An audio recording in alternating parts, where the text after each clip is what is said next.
মহান বিজয় দিবসে দেশের বীর সন্তানদের শ্রদ্ধা ভালোবাসায় স্মরণ করল জাতি। দিনটি উপলক্ষে সাভারের জাতীয় স্মৃতিসৌধে রাষ্ট্রপতি ও প্রধানমন্ত্রীর পক্ষে শ্রদ্ধা জানানো হয়। শ্রদ্ধা জানায় আওয়ামী লীগ, বিএনপি সহ বিভিন্ন রাজনৈতিক সামাজিক সংগঠনও। শ্রদ্ধা জানাতে সাভারের জাতীয় স্মৃতিসৌধের সাধারণ মানুষেরও ঢল নামে। বিস্তারিত বুলবুল আহমেদের প্রতিবেদনে ছবি তুলেছেন মোর্শেদ আলম।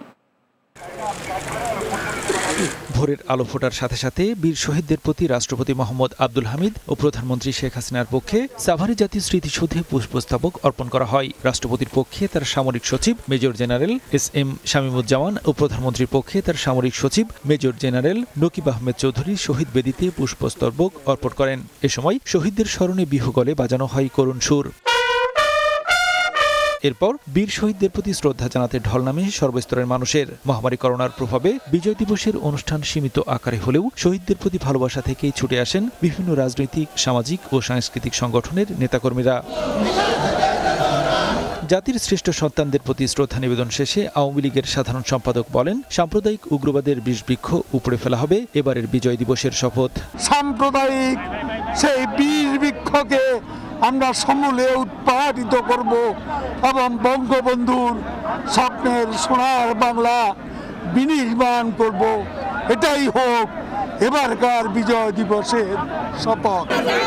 শ্রদ্ধা জানিয়ে বিএনপি মহাসচিব মির্জা ফখরুল ইসলাম আলমগীর বলেন, বিজয় মিললেও এখনো মুক্তি মেলেনি দেশের জনগণের, আর তাই সংগ্রাম এখনো চলছে। স্মৃতিসৌধে আমাদের শ্রদ্ধা জানিয়ে যে আমরা গণতন্ত্রকে উদ্ধার করবার জন্য, দেশনেত্রী বেগম খালেদা জিয়াকে মুক্ত করবার জন্য আমরা আজকে অবশ্যই এই দেশের মানুষকে মুক্ত করবার জন্য আমাদের সংগ্রাম আমাদের অক্ষুণ্ণ রাখবো, অব্যাহত রাখবো।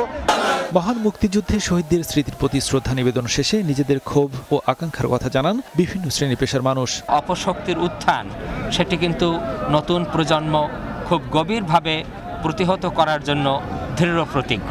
আমাদের দেশের বয়স যত বাড়ছে, সাম্যের পরিবর্তে অসাম্য, ন্যায় বিচারটা সুদূর পড়া হতো এবং মানবিক মর্যাদাটাও প্রায় তলানির কোঠায়। সকলের ঊর্ধ্বে এই দেশকে এগিয়ে নিয়ে যেতে চাই, আমরা আসলে কোনো ভেদাভেদ রাখতে চাই না। আগামী দিনে বাংলাদেশ ক্ষুধা ও দারিদ্র্যমুক্ত দেশ হিসেবে বিশ্ব দরবারে প্রতিষ্ঠিত হবে। মহান বিজয় দিবসে এমনটাই তাদের প্রত্যাশা।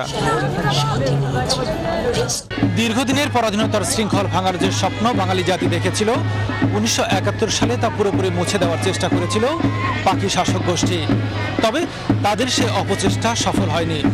অনেকটা দেরিতে হলেও এসেছিল স্বাধীনতা, এক সাগর রক্তের বিনিময়ে একটি স্বাধীন সার্বভৌম বাংলাদেশ। আর সে স্বাধীনতা রক্ষায় জাতি, বর্ণ, ধর্ম, দল, মত নির্বিশেষে সবাইকে এক হয়ে কাজ করতে হবে। তাহলেই প্রতিষ্ঠিত হবে অসাম্প্রদায়িক একটি রাষ্ট্র। এমনটাই মনে করছেন শ্রদ্ধা জানাতে আসা অগণিত মানুষ। বুলবুল আহমেদ, বাংলা টিভি, জাতীয় স্মৃতিসৌধ, সাভার।